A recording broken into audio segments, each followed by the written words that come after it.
बैलगाडी क्षेत्रातील देव एकदशिमेंद्र केसरी बकासूर. बकासूर मित्रांनो 5 तारखेच्या महाराष्ट्र केसरी मैदानात पळाला आणि तेव्हापासून बकासूर मैदानात दिसला नाही आणि सर्वांनाच एक आतुरता आहे की बकासूर नक्की कधी मैदानात दिसेल. तर मुलाखतीत असं महेल शेट्टी यांनी सांगितलंच की बकासूर 12 तारखेला पाहताना दिसेल. 12 तारखेला म्हणजे नक्की कोणतं मैदान हा देखील प्रश्न पडला आहे. तर 12 तारखेला एक जुनं आणि पारंपरिक मैदान पार पडतंय दहिवडीकरांचं आणि ते महाराष्ट्र केसरी असणार आहे आणि या मैदानासाठी बकासूर सज्ज झाला आहे.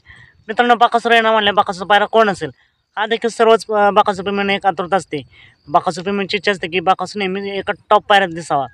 मित्रांनो गेल्या वर्षी या दहिवडीच्या बहुतेक म्हणजे माझ्या अंदाजानुसार गेल्या वर्षी याच दहिवडीच्या मैदानात बकासूरसोबत घरणिकीचा राजा पळाला होता.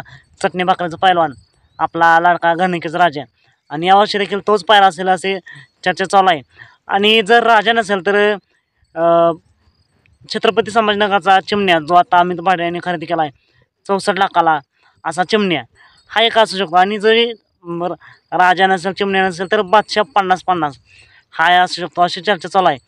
आणि मित्रांनो हा हे तिन्ही पण नसतील तर बकासूर पायरा असू शकतो घोटकरांचा सर्जा किंवा वेगाशिवड हिंद केसरी सर्जा.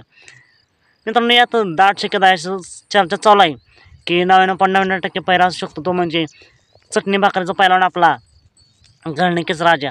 बघूया मित्रांनो तुमचं मत काय यापैकी नक्की कोण पायरा असेल आणि बकासूर आणि राजाच्या गाडीला स्पीड कसं लागेल कमेंट करून नक्कीच सांगा.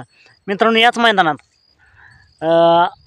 आपल्या सरांची लाडकी प्रसिद्ध नामवंत ड्रायव्हर विठ्ठल नाना बोतकर यांचा तेजा पाहताना दिसेल का?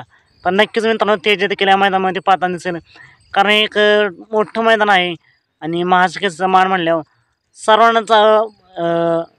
सर्वांनाच महाराष्ट्र केसरीचा हिंद केसरीचा मान हवा असतो. बघूया तुमचं मत काय तेजा कोणासोबत पळेल हे कमेंट करून नक्कीच सांगा. सात मग भेटूया पण नाही दाखवून अपडेट्स भन्नाट अशा नवीन व्हिडिओमध्ये.